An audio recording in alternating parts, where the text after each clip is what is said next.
Mesdames et messieurs, l'actualité nous réserve encore une fois une bombe diplomatique. Le capitaine Ibrahim Traoré, président de la transition au Burkina Faso, vient de dire non à Bill Gates.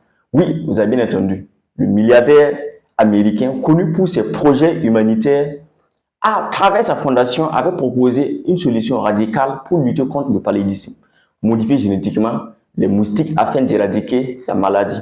Mais Ibrahim Traoré, pour lui, ce projet n'est pas seulement une initiative sanitaire, c'est avant tout un signe de domination et il ne veut pas que son pays serve de terrain d'expérimentation. Dans cette vidéo, nous allons voir ensemble pourquoi Traoré a dit non à cela et ce que révèlent les relations entre l'Afrique et les grandes puissances, les exemples qui justifient sa méfiance et enfin, pourquoi ce refus s'inscrit dans la dynamique de développement accéléré du Burkina Faso depuis son arrivée au pouvoir.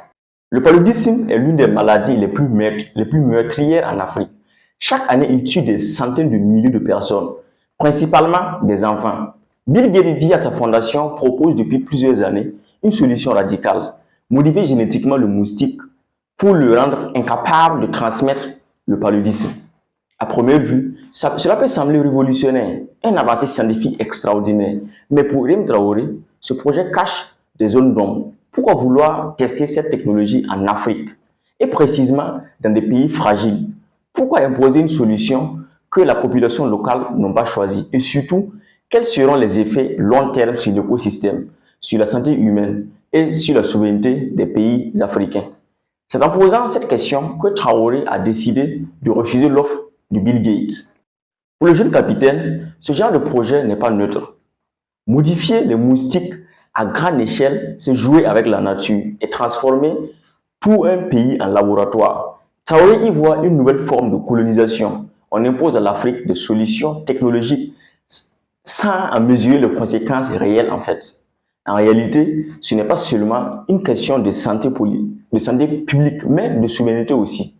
Car accepter l'offre de Bill Gates, c'est accepter que les puissances étrangères contrôlent les moyens de lutter contre une maladie qui touche des millions d'Africains.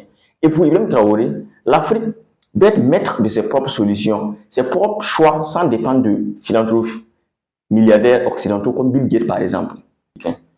Certains diront, mais pourquoi refuser une aide contre le paludisme? Mais pourquoi? La réponse est simple. L'histoire nous montre que la méfiance est justifiée. En Afrique, de nombreux programmes dits humanitaires ont fini par servir d'outils de contrôle politique ou économique. On se souvient des expériences médicales controversées menées par des populations vulnérables sans véritable consentement. Plus récemment, dans d'autres régions du monde, certaines interventions américaines, sous couvert d'aide au développement, ont ouvert la voie à une dépendance totale vis-à-vis de l'Occident et ceci a créé de véritables problèmes.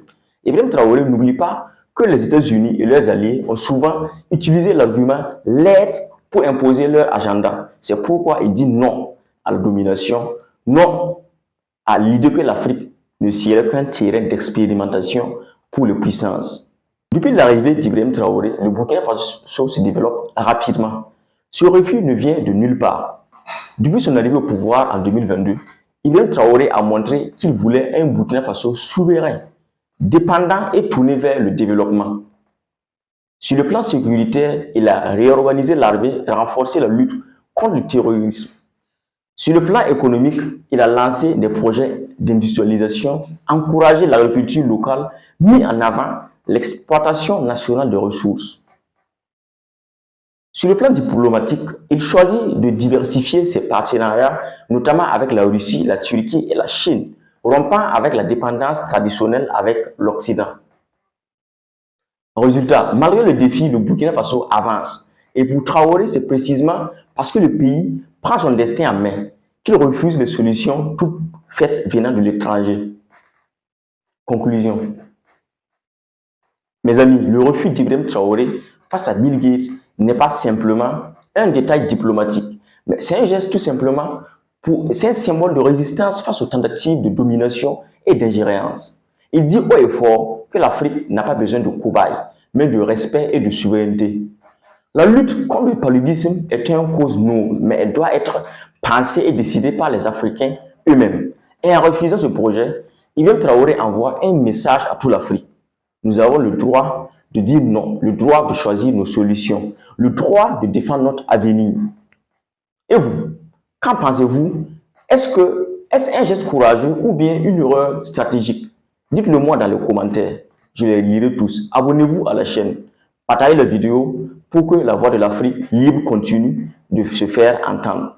Le Burkina Faso avance et ce refus n'est peut-être qu'une étape de plus vers une Afrique souveraine et respectée. Donc, dites-moi dans les commentaires ce que vous pensez du choix d'Ibrahim Traoré. Je les lirai tous. Ceci étant dit, à bientôt.